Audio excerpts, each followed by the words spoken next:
Ada yang menarik lagi dalam parasyat Yitro, bahwa ada korban persembahan yang dipersembahkan oleh Yitro di hadapan Musa sebelum lembaga keimamatan Lewi ditentukan. Tetapi sebelum itu, kita harus melihat kurun waktu ke belakangnya yang paling awal, bahwa persembahan korban untuk pengampunan dosa pertama kali dilakukan oleh Allah sendiri di mana? Di Taman Eden, yang dimana Tuhan membunuh binatang yang tidak berdosa, mengambil kulit dari binatang itu sebagai pakaian bagi Adam, itu adalah sebagai suatu tipologi bagi nanti penebusan yang masa datang. Dan pengampunan dengan darah, karena Adam itu berdosa, maka harus ada harga darah untuk pengampunan dosanya, yaitu dirupakan dengan kematian dari binatang-binatang yang dibunuh, yang darahnya tertumpah, dan itu pertama kali dilakukan di Taman Eden. Dan kemudian diteruskan oleh keluarga Adam dan Hawa yang pertama ini oleh anaknya. Dan anaknya yang melakukan secara tepat seperti apa yang dilakukan Tuhan di Taman Eden adalah Habel. Itulah sebabnya persembahan Habel itu lebih diterima daripada persembahannya Kain. Dan kemudian Nuh. Nuh juga mempersembahkan korban. Korban dari binatang berdarah. Dan kemudian Abraham pernah hampir mengorbankan Ishak. Nah, ini menurut kitab Torah. Teman Muslim ada yang menafsirkan bahwa itu bukan Ishak tapi Ismail. Nggak masalah. Karena pada akhirnya yang dibunuh oleh Abraham itu bukan Ishak maupun Ismail. Tetapi yang dibunuh adalah domba. Jadi di sini adalah pemberian korban sebelum Israel menjadi bangsa. Dan juga Yakub mempersembahkan korban di Beersheba sebelum mereka ke Mesir. Jadi korban persembahan dengan darah ini menjadi suatu praktik keagamaan sejak mulanya oleh para leluhur Israel. Tetapi Musa yang karena dia dibesarkan di istana Fir'aun tidak tahu menau mengenai hal ini.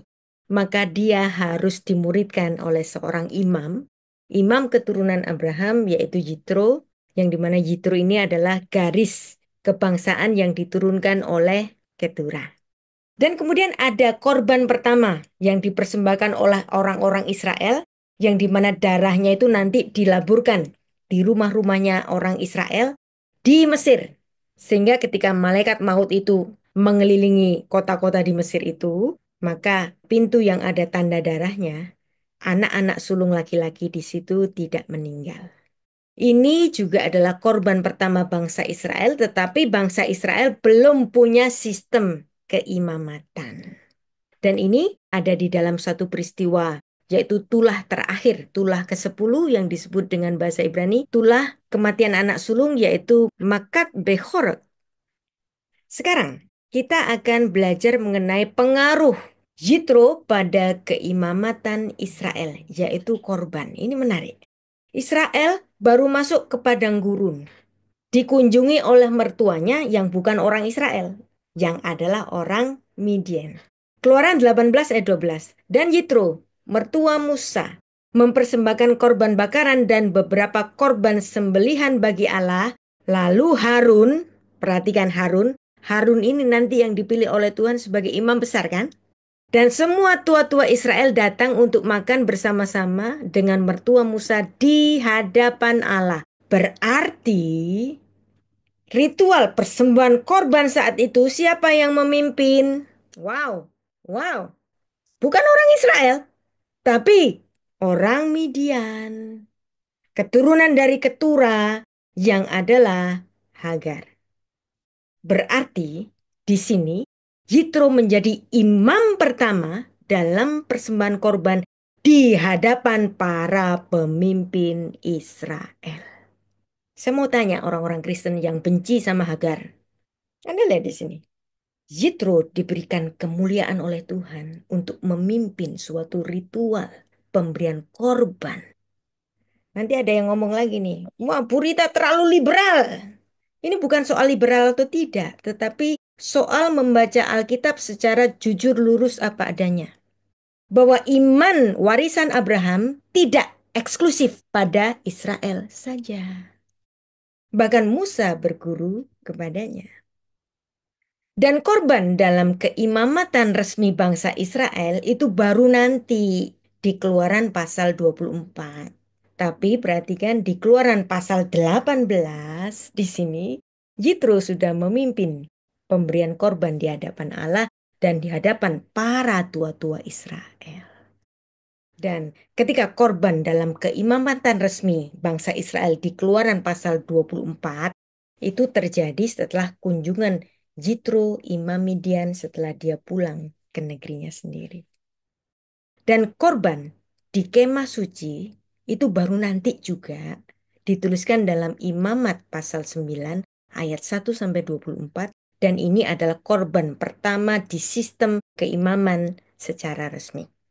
Setelah sistem keimaman Lewi dan kemah suci yaitu tabernakel ditetapkan, Harun sebagai imam besar pertama kali mempersembahkan korban bagi dirinya dan bagi bangsa Israel dan Tuhan menunjukkan penerimaannya dengan api yang turun dari langit dan membakar korban di mezbah itu dituliskan dalam Imamat pasal 9 ayat 24.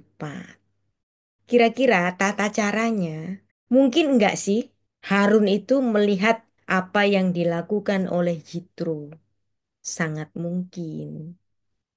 Berarti di sini Yitro juga menjadi guru bagi keimamatan Harun. Bisa nggak diterima seperti itu? Anda nggak setuju juga nggak apa-apa. Tapi inilah kronologinya. Dan ini adalah korban yang pertama yang dilakukan dalam sistem keimaman yang sah menurut hukum Torah. Menarik kan? Jadi inilah parasyat Jitro yang menunjukkan kepada kita tentang toleransi antar anak-anak Abraham yang menyembah Allahnya Abraham, menyembah Allahnya Abraham yang sama. Nah, jadi kepemimpinan imam, jabatan keimaman Israel, suku Lewi, dan keturunan Harun itu terjadi setelah kunjungan dari Yitro. Dan setelah Yitro memimpin persembahan korban dan memakannya bersama-sama dengan para pemimpin Israel. Keluaran 28 ayat 1. Disitulah barulah Tuhan menyuruh kepada Musa, engkau harus menyuruh abangmu Harun bersama-sama dengan anak-anaknya datang kepadamu dari tengah-tengah orang Israel untuk memegang jabatan imam bagiku. Harun dan anak-anak Harun yakni Nadab, Abihu, Eleazar, dan Itamar. Baru ada di Keluaran pasal 28. Kedatangan Jitro tadi, Keluaran pasal 18.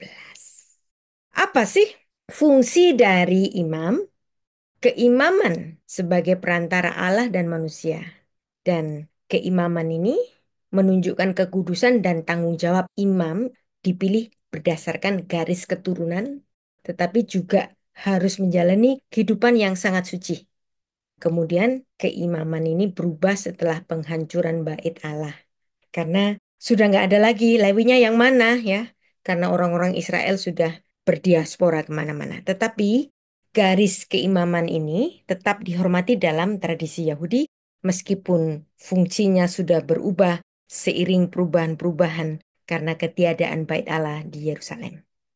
Jadi di sini kita sudah memahami bersama suatu kenyataan bahwa keimamatan Jitro Midian itu sudah ada lebih dahulu. Keimamatan Jitro muncul lebih dahulu sebelum keimamatan Lewi dalam catatan Alkitab. Menjadi jelas bagi kita bahwa Allah adalah Allah bagi seluruh keturunan Abraham dan keimanan dari Jitro pun diterima oleh Tuhan, bukan? Kita sekarang belajar mengenai keimamatan Israel pada masa Eksodus. Keimamatan Lewi terjadi setelah Eksodus dari Mesir. Keimaman Lewi ditetapkan setelah bangsa Israel keluar dari Mesir.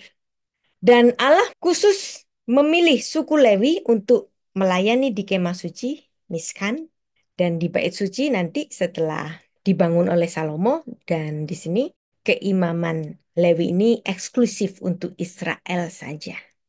Dan tugas utama mereka adalah mempersembahkan korban dan melakukan doa syafaat di ruang Maha Kudus. Hak dan kewajiban para imam dan suku Lewi adalah hanya keturunan Harun saja yang boleh menjadi imam.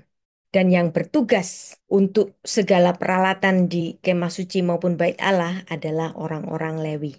Dan mereka juga diwajibkan untuk mengajarkan Torah kepada umat, memberkati orang-orang Israel, dan para imam ini tidak mendapatkan warisan tanah di tanah suci, maka mereka nggak bisa bercocok tanam. Maka kehidupan mereka harus ditopang oleh 12 suku termasuk dua suku dari Yusuf dan mereka harus memberikan perpuluhan supaya kaum Lewi ini bisa hidup. Dan khusus imam besar, Kohen Gadol itu harus dari suku Lewi terkhusus keturunan Harun saja. Dan jabatan ini diwariskan secara turun-menurun. Dan sekarang kita membahas bagian yang unik lainnya dari Jitro. Yang dimana Jitro ini memberikan nasihat kepada Musa, pemimpin Israel, yaitu untuk mendelegasikan kepemimpinan. Dan delegasi kepemimpinan ini diturunkan bahkan sampai hari ini pada semua sistem kepemimpinan. Yang pertama, kita harus mengetahui bahwa ada masalah yang dihadapi oleh Musa yang dituliskan dalam Keluaran pasal 18 ayat 13 sampai 18 yang dimana di situ Musa itu duduk seharian terus-menerus ngurusi perkaranya bangsa Israel. Perhatikan, orang Israel yang keluar dari Mesir itu sebanyak 600.000 orang yang dapat mengangkat senjata. Kalau 600.000 orang yang dapat mengangkat senjata, kalau mereka masing-masing punya istri satu, itu sudah 1,2 juta. Kalau masing-masing punya satu anak saja, itu sudah 1,8 juta. Kalau masing-masing orang-orang perkasa ini punya satu orang tua saja yang masih hidup misalnya, ya, berarti di situ ada 2.400.000 orang. Ini hitungan gampangnya. Dan ngurusin 2.400.000 orang itu perkaranya setiap hari itu ada saja. Dan satu-satunya hakim yang ngurusi perkaranya orang Israel itu waktu itu cuma Musa. Dan di sini dianggap oleh Jitro sebagai hal yang tidak efektif. Sehingga Jitro menegur Musa. Mengapa engkau sendiri duduk menghakimi mereka sepanjang hari? Dan Musa menjawab bahwa bangsa Israel datang kepadanya untuk minta petunjuk Tuhan untuk menyelesaikan perselisihan. Dianggapnya yang bisa ngomong sama Tuhan itu cuma Musa. Tapi kemudian Jitro memberikan peringatan kepada Musa bahwa cara ini nggak baik. Karena ini terlalu berat bagi Musa dan juga bagi bangsa Musa Israel itu. Karena mereka akan menunggu terlalu lama untuk suatu urusan-urusan. Dan ia menyarankan sistem yang lebih efisien, yaitu pendelegasian kepemimpinan. Jadi di sini kita dapat melihat bahwa Jitro bukan sekedar imam, tetapi dia juga adalah orang yang sangat berhikmat. Dan saran Jitro, yaitu delegasi kepemimpinan, dia mengajukan ada pemimpin 1.000 orang, pemimpin 100 orang, pemimpin 50 orang, 10 orang, dan biarlah ada gembala-gembala kecil yang ngurusin urusan dari orang-orang Israel. Baru urusan besar itu baru nanti datang kepada Musa. Dan pada Keluaran 18 ayat 23, Musa mengikuti saran ini dan dia tidak kelelahan. Dan bangsa Israel bisa merasa puas, urusannya bisa diselesaikan dalam sistem hukum Israel. Dan ini adalah nasihat dari Jitro model kepemimpinan yang berjenjang. Nanti Anda bisa baca dalam Keluaran pasal 18 ayat 13 dan seterusnya. Kita membaca Keluaran 18 ayat 21, di mana di situ dicatat, di samping itu kau carilah dari seluruh bangsa itu orang-orang yang cakap, orang-orang yang takut akan Allah, orang-orang yang dapat dipercaya, dan orang-orang yang benci kepada pengajaran suap. Tempatkanlah mereka di antara bangsa itu menjadi pemimpin 1.000 orang, 100 orang, pemimpin 50 orang, dan pemimpin 10 orang. Perhatikan di sini. Orang-orang yang cakap, orang-orang yang mumpuni, orang-orang yang takut akan Allah, yang takut akan hukum Allah. Orang-orang yang dapat dipercaya, orang-orang yang setia. Orang-orang yang benci disuap. Banyak orang beragama, tapi nggak benci terhadap suap. Banyak orang yang begitu ketat dalam urusan haram mengenai makanan, tapi uang haram nggak ketat. Makanan haram takut, tapi uang haram mau. Makanya di sini harus orang yang benci terhadap pengejaran suap.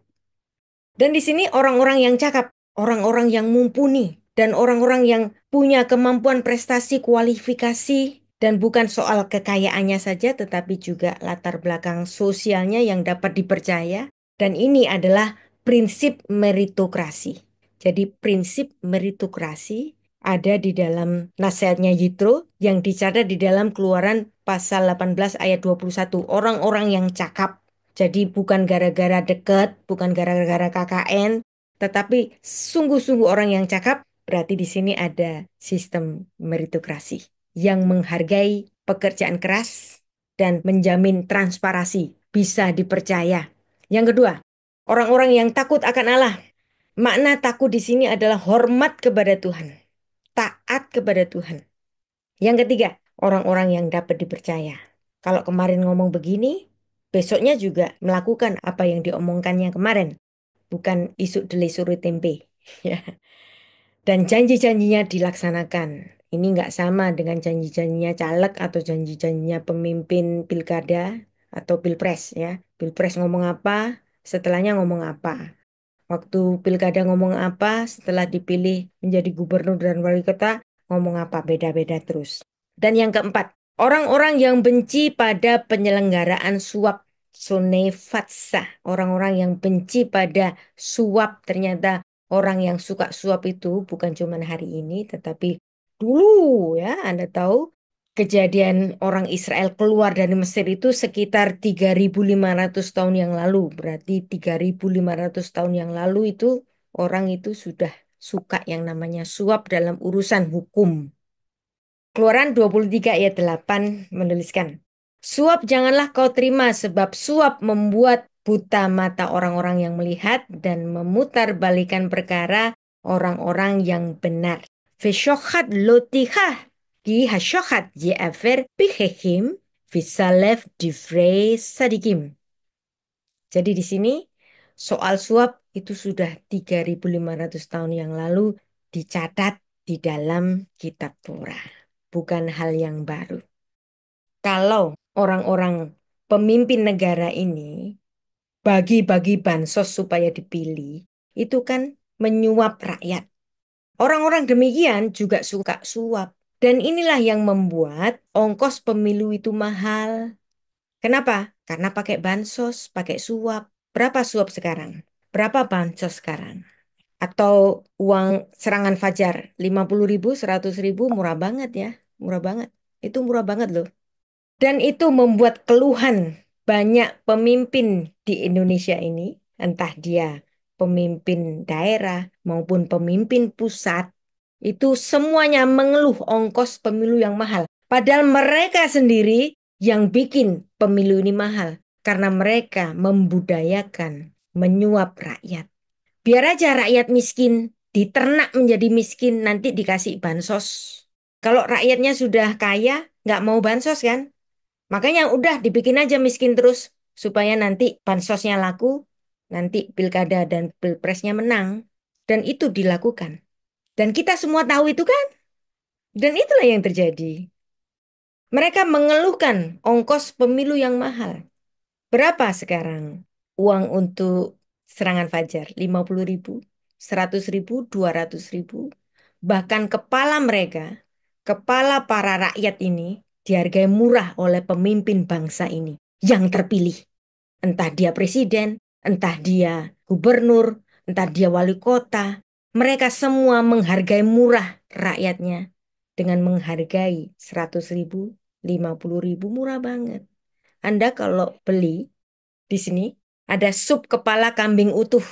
Coba Google. Berapa harga sup kepala kambing utuh? Berapa? 500.000. Sedangkan kepalanya para rakyat ini dihargai cuma 100.000, 200.000. Mau? Kasihan ya Indonesia ini. Dan ini terus. Biar aja rakyat miskin. Supaya nanti bisa dibeli dengan bansos.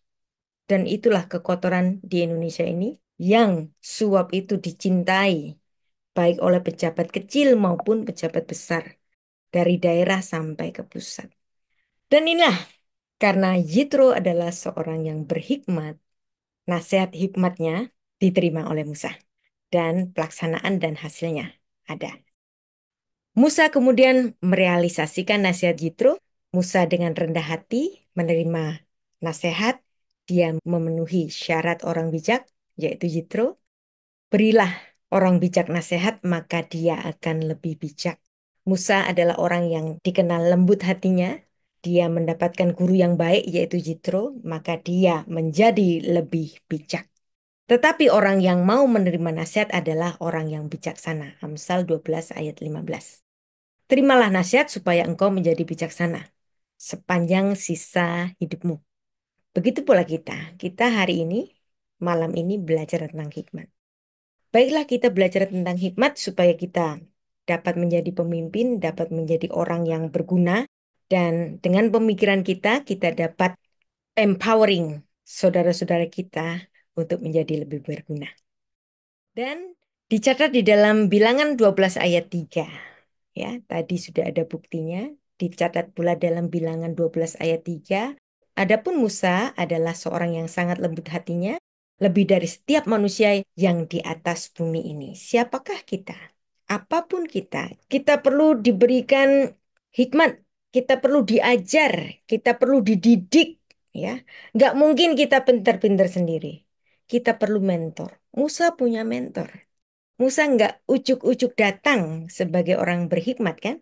Dia harus sekolah dulu di Mesir. Sebagai orang yang dididik dengan pendidikan yang begitu tinggi. Dengan apapun yang dia punya. Bahkan sampai ilmu mengenai peperangan. Dan untuk hikmat, Tuhan mengirim kepada Musa yaitu sosok Jitro. Kemudian memang hubungan antara orang Israel dengan orang-orang Midian tidak selalu mulus. Ada juga orang-orang Midian itu yang kadang-kadang bermusuhan dengan orang-orang Israel. Tapi itu di kemudian hari. Tetapi kita di sini, di dalam parasyat Jitro ini, Jitro memberikan dampak yang baik bagi Musa. Dan asal-usul bangsa Midian kita tahu bahwa Midian adalah salah satu putra dari ketura dari Abraham. Dan di sini termasuk rumpun dari Abraham kan? Nah, jadi di sini seperti yang sudah kita baca tadi, Kejadian 25 ayat 1-2, yaitu Abraham mengambil istri yang namanya Ketura, yang menurut penafsiran para rabi dia adalah Hagar, yang kemudian diberi nama Ketura. Kenapa? Karena terbukti bahwa Hagar itu orang yang sangat setia, maka kesetiaannya ini seperti dupa yang harum. Maka kemudian dia diberi nama Ketura. Karena Hagar, H ya, H itu adalah definite artikel seperti the dalam bahasa Inggris. Kemudian gar itu artinya orang asing. Hagar ini kan dari Mesir. Dan dia tinggal di antara orang Semit di kemah Abraham. Kemudian mungkin nggak kalau dia itu disebut Hagar, hei si asing, hei orang asing. Jadi kemudian Hagar yang adalah orang asing ini, kemudian dia diberikan nama yaitu Ketura, dupa yang harum. Seperti Abram menjadi Abraham, Sarai menjadi Sarah, maka Hagar menjadi Ketura. Dan Ketura ini punya 6 anak. Dan bahasan mengenai Ketura adalah Hagar ada juga di dalam tulisan Rabbi Jonathan Sacks dalam Not in God's Name pada halaman 119 sampai 121. Yang di sini Rabbi Sacks juga mengutip penafsiran dari Rashi.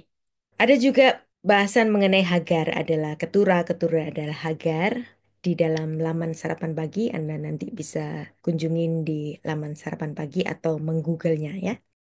Dan kembali lagi, apa yang kita bahas tadi, ada 2 putra Abraham yaitu Ishak dan Ismail. Kenapa hanya ditulis 2?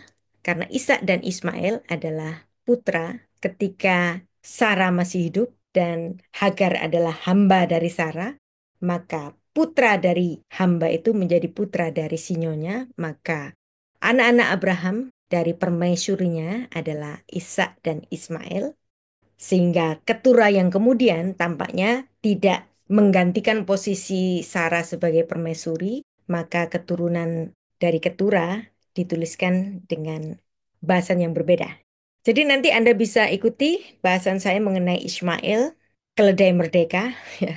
Saya nggak pakai istilah keledai liar walaupun artinya sama karena istilah liar itu menimbulkan stereotype yang negatif bagi Ismail, sehingga orang-orang Kristen selalu memandang rendah bagi Ismail. Sebenarnya orang-orang Yahudi itu sudah memandang bahwa sudah ada rekonsiliasi pada keluarga Abraham. Inisiatornya itu adalah Ishak, yang dimana Ishak itu pada akhirnya itu Ishak tinggal di sumur Lahairoi, dan ini dicatat di dalam Kejadian 24 ayat 62. Ini adalah peristiwa di mana Eliezer mengantarkan istri masa depan bagi Ishak, dan Ishak di situ datang dari arah sumur Lahairoi, dan sumur Lahairoi ini identik dengan tempatnya Hagar. Hagar menerima mukjizat air dari Mal'ah Adonai itu di sumur Lahairoi, di mana dia, Hagar, menamakan Tuhan dengan El Roy. Anda nanti cari di Alkitab. Siapakah perempuan yang pernah memberikan nama kepada Tuhan?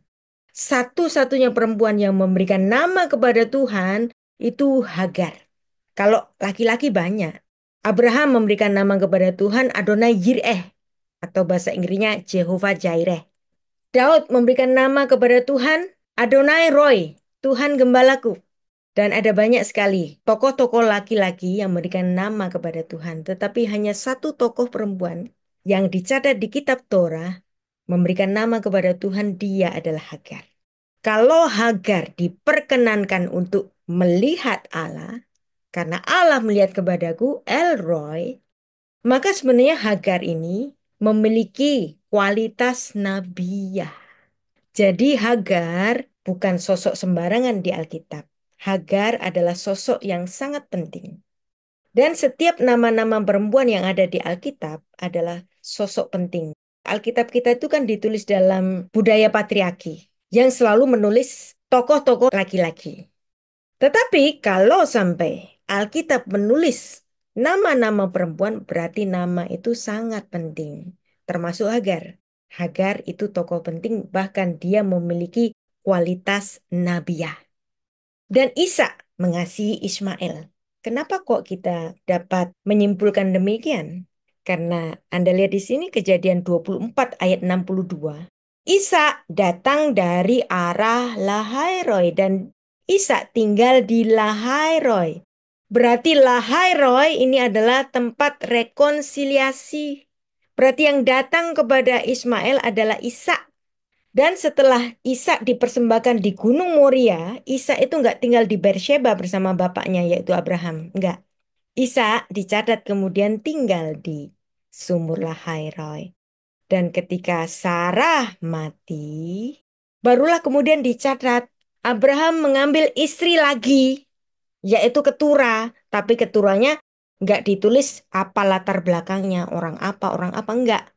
Karena ketiadaan keterangan di belakang nama Keturah ini, maka para rabi menyimpulkan bahwa ini adalah sosok yang sudah dikenal, bukan sosok asing. Maka kemudian mereka menyimpulkan bahwa Keturah adalah Hagar.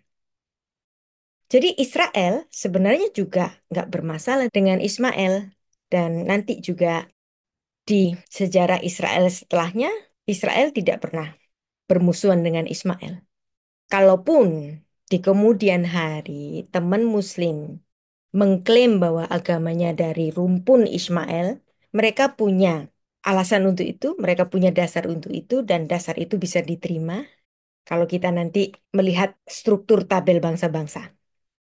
Kemudian yang menarik, bahwa hukum Taurat itu ada 613, tetapi ada hukum yang khusus, yaitu 10 firman, itu ditulis dalam Keluaran pasal 20, dan ini juga masuk di dalam Parashat Jitro. 10 firman, Aseret Hadibrot atau Aseret Hadefarim, menarik. Kenapa sih oleh orang Yahudi itu porsinya itu ditempatkan dengan porsi yang sama, dengan bagian yang sama dengan Parashat Jitro? Ini menarik. Padahal Yitro bukan orang Israel.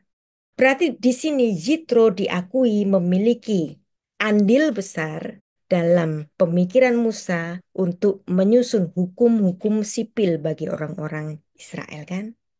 Dan di sini Keluaran pasal 20 mencatat 10 firman. Kita tahu Yang pertama adalah, Akulah Tuhan Allahmu yang membawa engkau keluar dari tanah Mesir, tempat perbudakan. Yang pasti 10 firman ini ditulis di dalam Keluaran pasal 20 yang termasuk di dalam Parasyat Jitro. Dan sebenarnya hukum Taurat itu bukan 10 hukum itu saja atau 10 firman itu saja. Kalau diperincikan dari sejak kitab Kejadian sampai dengan kitab Ulangan, jumlahnya di total diperincikan oleh Rambam, Rabbi Moshe ben Maimun, sebanyak 613 mitzvot. Dan ini harus dilaksanakan dengan ketat dan sempurna oleh orang-orang Israel. Gak boleh kurang. Kalau mereka sudah melaksanakan 611, kurang 2, itu dianggap tidak sempurna. Dan di sini juga ada pencatatan hukum tentang mezbah. Ini menarik. Kenapa mezbah? Dan mezbah ini, mereka tentu saja melihat mezbah yang telah dibuat oleh Yitro ketika dia memimpin persembahan korban yang dicatat di dalam Keluaran pasal 18. Barulah kemudian Musa menetapkan hukum tentang mezbah dalam Keluaran pasal 20. Baru nanti keimamatan orang Lewi dicatat di dalam Keluaran pasal 24. Berarti di sini ada andil besar pengaruh dari Jethro. Dan disinilah kita belajar tentang hikmat, bahwa hikmat itu tidak otomatis datang. Hikmat itu harus dicari. Hikmat itu juga harus diberikan. Hikmat itu harus juga ada mentornya. Dan hikmat itu dapat diraih dengan rasa takut akan Tuhan. Permulaan hikmat adalah takut akan Tuhan dan mengenal Yang Maha Kudus adalah pengertian. Maka kitab Taurat adalah kitab hikmat, kitab yang mengajari kita untuk takut akan Tuhan, hormat kepada keberadaan Tuhan. Dan apa reaksi dari bangsa Israel kepada 10 firman ini? Reaksi bangsa Israel dituliskan dalam Keluaran pasal 20 ayat 18 sampai 21 ketika Tuhan berbicara kepada bangsa Israel. Mereka menyaksikan petir, kilat, suara sangkakala, dan gunung yang berasap. Mereka takut, kemudian memberikan satu mandat kepada Musa, engkau saja yang bicara dengan kami. Kami nggak berani langsung berhadapan-hadapan dengan Tuhan yang maha dahsyat itu. Janganlah Allah bicara dengan kami. Nanti kami mati. Keluaran 20 ayat 19. Itulah ketakutan bangsa Israel yang memang Tuhan datang dengan kedahsyatannya di hadapan orang Israel. Dan inilah Parasyat Jitro yang adalah bagian dari Torah yang sudah kita pelajari, yang dimana sosok Jitro yang bukan orang Israel menjadi orang penting di dalam kehidupan Musa, pemimpin bangsa Israel, sebelum ia betul-betul menjadi guru bagi bangsa Israel dan mencatat kitab Torah yang diilhamkan Tuhan bagi bangsa Israel dan juga bagi seluruh penyembah Allah Israel atau penyembah Allahnya Abraham. Kita sama-sama, baik dia Yahudi, baik dia Kristen, baik dia Islam, sama-sama menghormati kitab yang ditulis oleh Musa, yaitu kitab Torah. Nanti hari Minggu jam 13 saya akan ada di dalam trialog dengan seorang pemimpin agama Yahudi yaitu Rabbi Yaakov Baruk dengan Dr. Munawar Ahmad. Kita akan membahas bersama-sama Abraham, makna teologis dan teladan agama-agama Ibrahimik. Tentu saja pemahaman kita terhadap Parasyat Jitro yang di situ memberikan satu dasar-dasar toleransi antar sesama penyembah Allah Abraham, sesama anak-anak Abraham, untuk dapat disatukan, saling memberikan hikmat, saling mengisi, dan saling memberikan benefit satu dengan yang lainnya sebagai sesama anak-anak Abraham. Seperti yang dikatakan oleh Rabbi Hillel, Lu Habaishan Lamed, seorang yang malu-malu tidak dapat belajar, malu bertanya sesat di jalan, Velo Hakaf dan Melamed, orang yang angkuh tidak dapat mengajar. Maka kita bisa melanjutkan untuk bertanya jawab. Oke, kita akan bertanya jawab. Saya kembalikan Baik. ke Mas Dimas. Bu Rita, bolehkah memberikan satu closing statement dari semua yang dipaparkan pada malam hari ini? Silakan, Bu Rita. Baik, kita telah belajar mengenai Parasyat Jitro yang adalah bagian Torah, yaitu Torah portion dari kitab Keluaran atau bahasa Ibraninya itu Shmot. Shemot pasal 18 sampai pasal 20 dalam kitab suci Ibrani Tanakh atau Perjanjian Lama bagi orang Kristen. Dan ini merupakan pembacaan yang ke-17 di minggu yang ke-17 dalam siklus tahunan pembacaan Taurat oleh komunitas Yahudi. Parasyat yang dinamai Jitro ini, dia adalah mertua Musa yang menjadi tokoh utama di awalnya. Dan Jitro itu hadir terlebih dahulu di dalam kehidupan Musa sebelum Allah memanggil Musa secara resmi sebagai Nabi Allah dan memberikan tugas khusus untuk memimpin bangsa Israel keluar dari Mesir. Dan parasyat Jitro ini yang sudah kita pelajari tadi menjadi satu contoh konkret hubungan yang erat antar sesama keturunan Abraham yang monoteistik. Dan faktanya memang Musa mengenal Allahnya Abraham dari Jitro dahulu.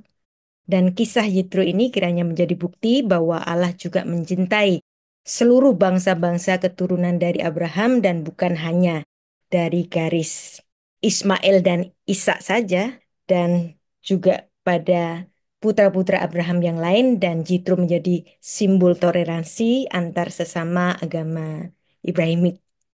Terima kasih untuk kesempatannya mengajar kembali di Silker Indonesia dan saya senang untuk berbagi apa yang sudah saya pelajari dan terima kasih untuk semua diskusinya. Tuhan memberkati. Kami yang berterima kasih, Bu Rita, ya Tuhan berkati. Di sini ada Suster Angelin. Suster, apakah bersedia untuk memimpin kita dalam doa penutup?